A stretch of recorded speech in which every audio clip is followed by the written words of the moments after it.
Assalamualaikum warahmatullahi wabarakatuh. Selamat pagi anak-anak. Bagaimana kabarnya hari ini?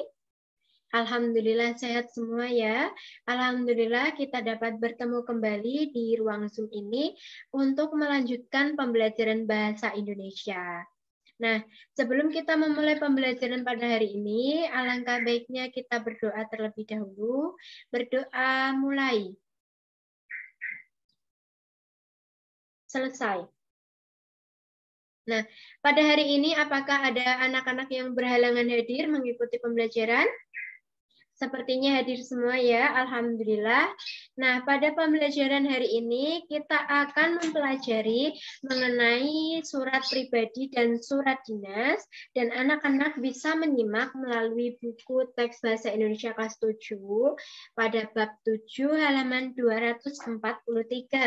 Atau anak-anak juga bisa menyimak melalui aplikasi korespondensi SPSD yang telah Ibu share di grup kelas kalian.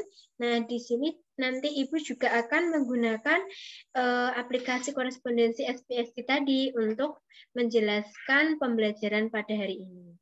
Nah, kita review dulu ya materi pembelajaran yang lalu itu membahas tentang apa sih?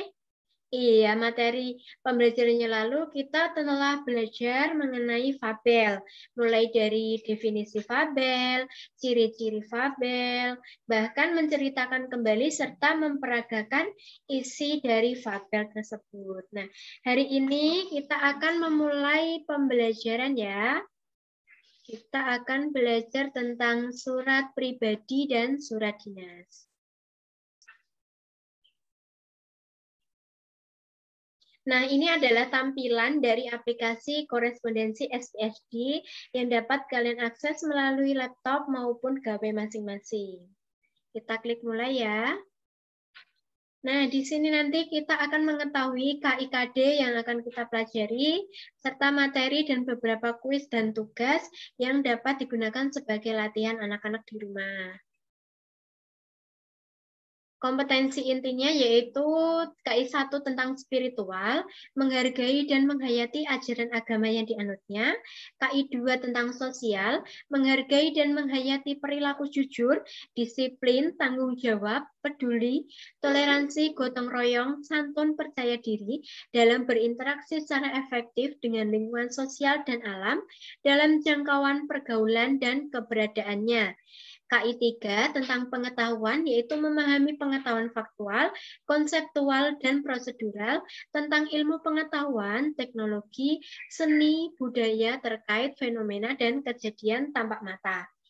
Serta KI 4 atau tentang keterampilan, yaitu mencoba, mengolah, dan menyaji dalam ranah konkret, menggunakan, mengurai, merangkai, memodifikasi, serta membuat dan ranah abstrak melalui kegiatan menulis, membaca, menghitung, menggambar, serta mengarang sesuai dengan yang dipelajari di sekolah, dan sumber lain yang sama dalam sudut pandang atau teori.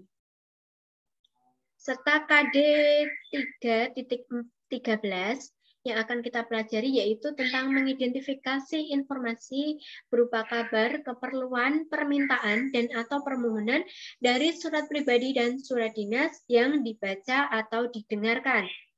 KD 4.13 yaitu menyimpulkan isi, kabar, keperluan, permintaan, dan atau permohonan surat pribadi dan surat dinas yang dibaca atau diperdengarkan.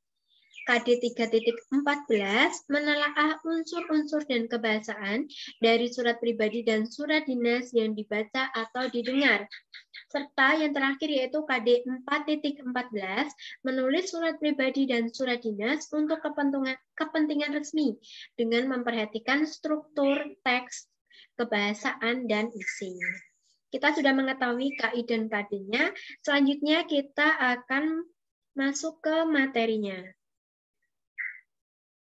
Nah, di sini ada 5 poin, yaitu materi pembuka. Nanti Ibu akan sharing mengenai kegiatan surat menyurat. Poin selanjutnya yaitu pengertian dan struktur surat pribadi, pengertian dan struktur surat dinas, kebahasaan surat pribadi dan surat dinas, serta menulis surat pribadi dan surat dinas. Kita masuk ke materi pembuka. Nah, anak-anak udah ada yang tahu belum ya kalau surat menyurat itu sudah ada di zamannya Nabi. Nah, meskipun Nabi Muhammad tidak bisa membaca dan menulis, tetapi beliau amat cerdas memilih Sa'id bin Thabit sebagai sekretaris pribadi yang terkenal sebagai ahli bahasa asing pada saat itu. Gagasan-gagasan Nabi dituliskan oleh Sa'id lalu dikirimkan ke pusat-pusat kerajaan strategis. Nabi juga mengirimkan diplomat-diplomat ulungnya untuk mengantarkan langsung surat itu, sehingga hasilnya sangat luar biasa. Pengalaman Nabi ini menjadi pembelajaran berharga untuk kita, apalagi dalam era multimedia saat ini. Nah, di zaman dahulu belum ada yang namanya tukang pos ataupun penggunaan email. Jadi, pengantarannya atau penyampaian suratnya itu bisa lebih dari 2 hari, bahkan 1 minggu atau lebih. Nah, kalau di zaman multimedia saat ini cukup mudah ya, paling 1 atau 2 hari sudah sampai kalau jaraknya dekat, bahkan 2 menit saja sudah bisa sampai melalui email. Nah, ini adalah salah satu contoh penggalan surat Nabi Muhammad kepada Raja Mukaukis. Ibu bacakan ya. Dengan nama Allah yang Maha Pengasih lagi Maha Penyayang, dari Muhammad hamba Allah dan utusannya kepada Raja Mukaukis, Raja Kipti. Keselamatan semoga tercurah kepada orang yang mengikuti petunjuknya. Amma ba'du. Aku mengajakmu dengan ajakan kedamaian. Masuklah Islam, maka engkau akan selamat.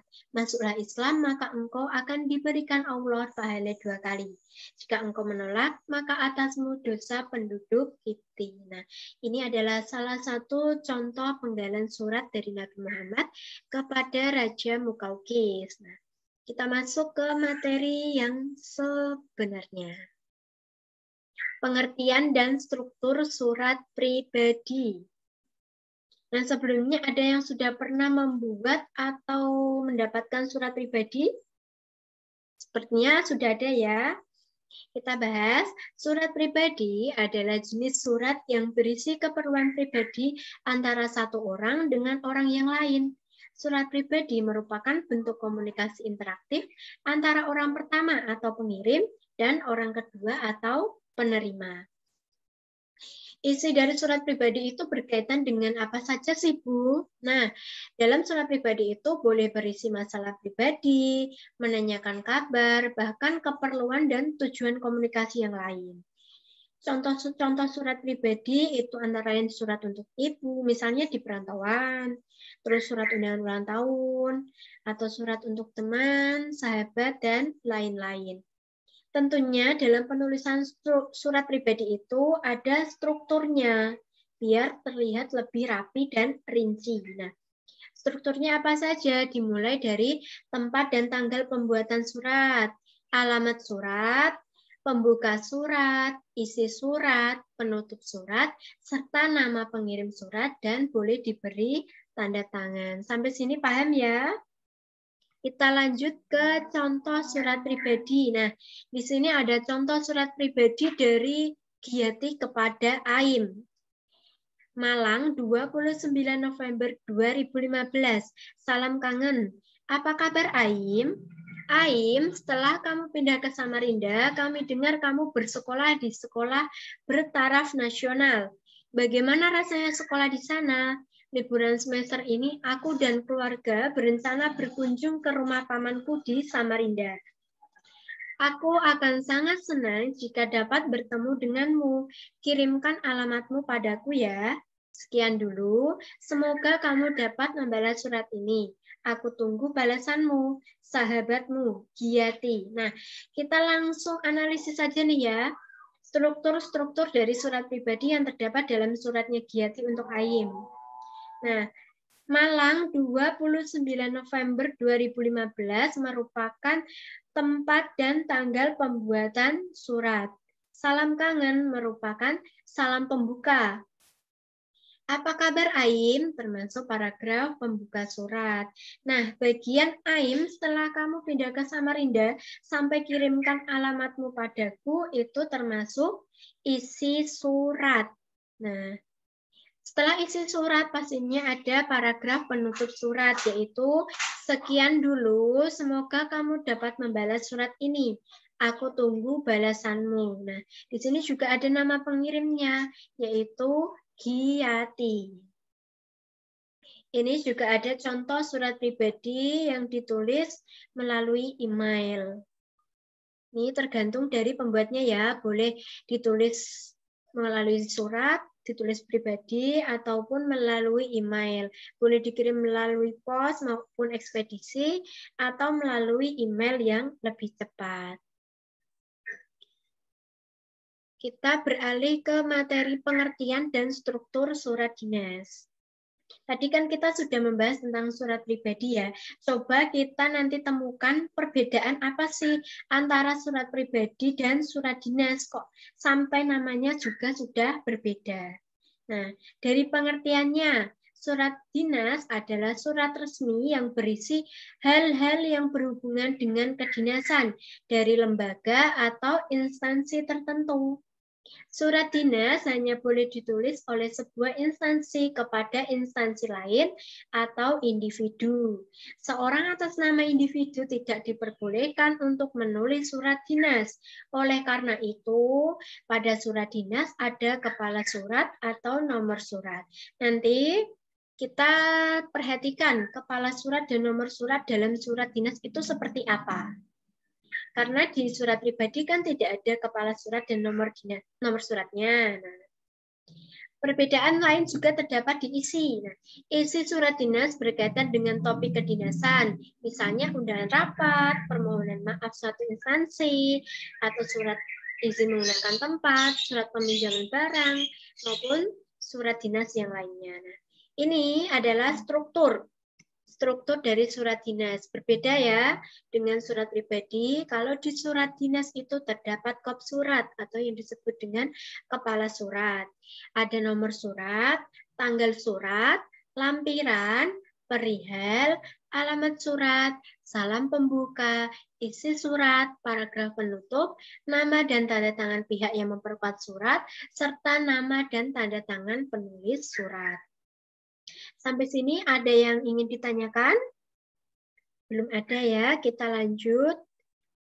Nah, ini adalah contoh surat dinas dari SMP Budi Luhur, Jakarta Pusat. Nah, dilihat di sini, kita sekaligus langsung menganalisis ya. Panitia Persami Klub Sains Biologi OSIS SMP Budi Luhur, Jakarta Pusat, Jalan Senen Raya nomor 34 Bungur, Senen, Jakarta Pusat, dan ada nomor teleponnya, itu merupakan contoh dari kop surat, yaitu kop surat itu terdiri dari nama instansi, alamat instansi, serta nomor atau yang dapat dihubungi, nomor atau email.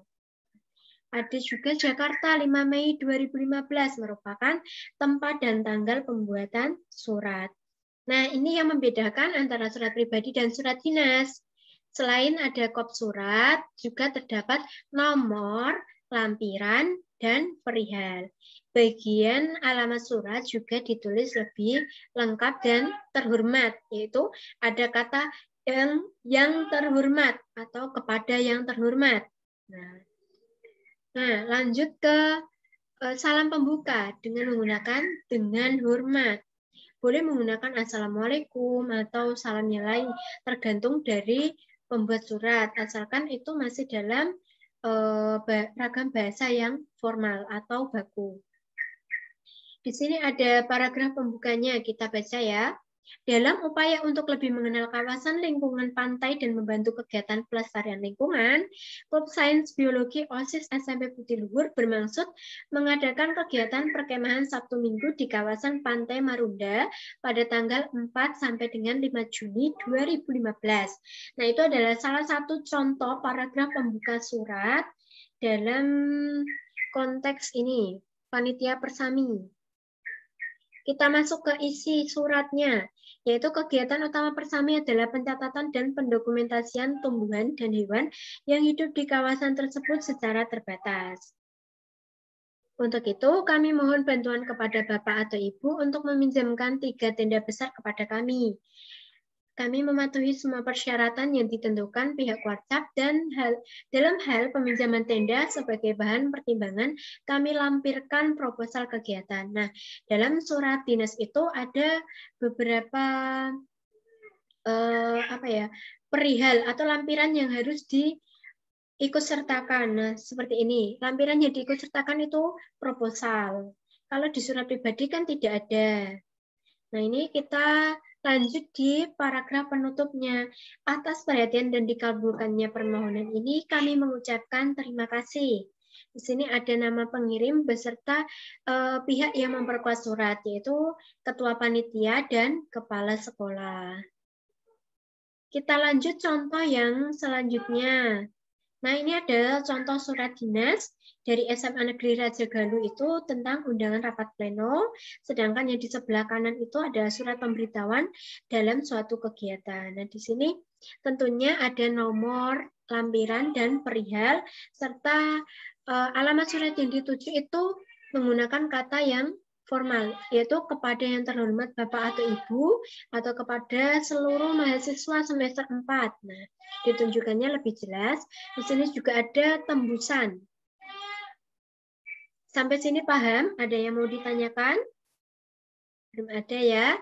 Kita lanjut ke materi yang keempat, yaitu kebahasaan surat pribadi dan surat dinas. Ini adalah hal yang menjadi pembeda antara surat pribadi dan surat dinas, yaitu tentang ciri penggunaan bahasanya. Nah, penggunaan bahasa pada surat pribadi yaitu pilihan kata sapaannya bersifat pribadi, kata emotif atau ekspresif. Pribadi itu seperti Kak, Dek, Ibu, atau Pak, atau boleh memanggil nama temannya tadi. Seperti contoh suratnya Aim dan suratnya Giati. Manggilnya kan namanya langsung ya, bukan menggunakan kata Kak atau Adik, tapi boleh menggunakan kata Kak atau D. Yang kedua, bahasa surat pribadi tidak formal tetapi santun. Nah, surat pribadi itu tidak usah formal, tetapi tetap menggunakan bahasa yang santun. Apalagi sesuai dengan yang poin ketiga, tergantung siapa penerima surat. Nah, kalau kita mengirimkan surat kepada orang yang lebih tua, setidaknya menggunakan bahasa yang lebih santun. Kalau kepada teman, boleh-boleh saja menggunakan bahasa keseharian atau bahasa gaul. Yang keempat, menggunakan sapaan seperti orang bercakap. Seperti tadi, Aim dan Giati menggunakan bahasa yang kesehariannya seperti orang yang sedang bercakap. Ada berceritanya, ada juga menanyakan kabar ataupun keadaan. Yang terakhir, menggunakan kata ganti orang pertama untuk pengirim dan kata ganti orang kedua untuk penerima. Untuk pengirim biasanya menggunakan kata aku atau saya atau diriku juga bisa. Sedangkan orang kedua atau penerima boleh menggunakan kamu atau dirimu atau boleh juga langsung nama. Asalkan tetap mengedepankan kesopanan. Nah, perbedaan yang spesifik. Nah, kita lihat dari ciri penggunaan bahasa surat dinas. Pilihan kata sapaannya bersifat formal, tidak boleh memanggil namanya. Tidak boleh hanya memanggil Pak, Bu, Kak, atau Adik. Harus menggunakan kata sapaan formal seperti Bapak, Ibu, atau Saudara. Yang kedua, ragam bahasanya baku. Tidak boleh menggunakan bahasa yang tidak baku atau malah bahasa keseharian. Itu terkesan tidak sopan dan tidak bersifat formal. Nah, itu adalah ciri khusus penggunaan bahasa pada surat pribadi dan surat dinas. Nah, sebagai penjelasan pembeda ya antara surat pribadi dan surat dinas.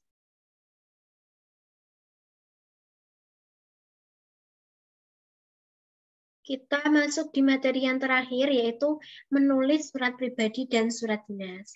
Dalam menulis surat pribadi dan surat dinas, maka perlu beracuan pada unsur dan kebahasaan yang telah dibahas sebelumnya.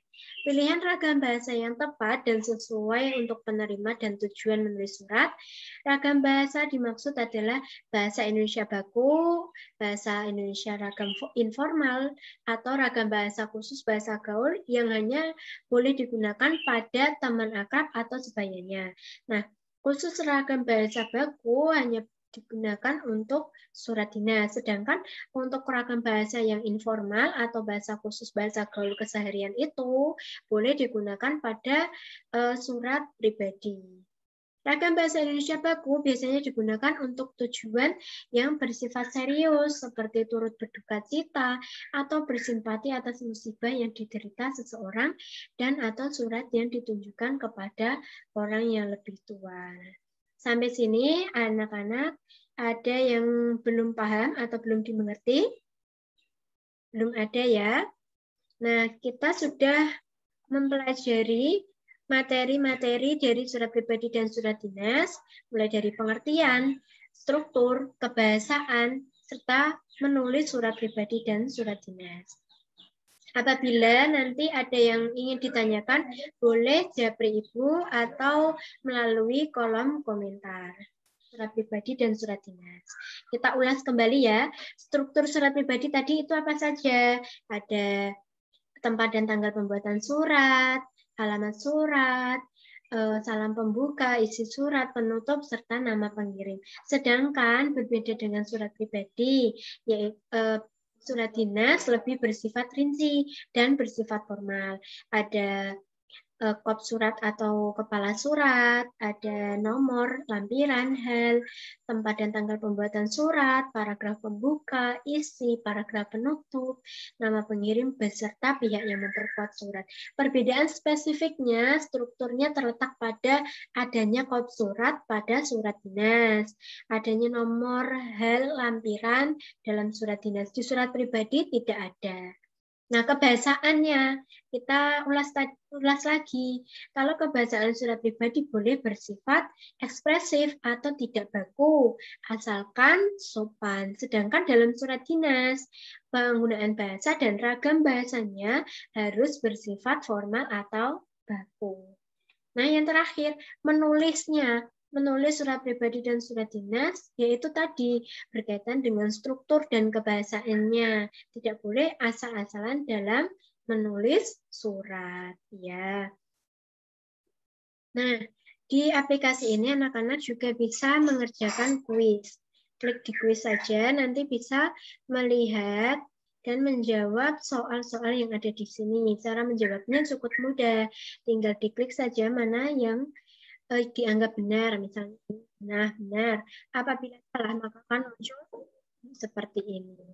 Nanti anak-anak dapat mengerjakannya di rumah. Ada tugasnya juga di sini, anak-anak juga bisa mengerjakan sebagai bahan portofolio.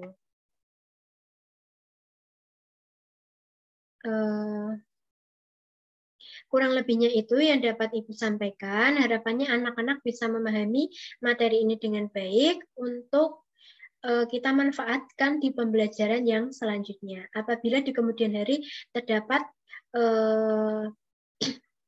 apabila di kemudian hari anak-anak mendapatkan kesulitan belajar, bisa menghubungi Ibu atau melalui kolom komentar. Kurang lebihnya itu yang dapat Ibu sampaikan. Wabillahi taufiq wal hidayah. Wassalamualaikum warahmatullahi wabarakatuh.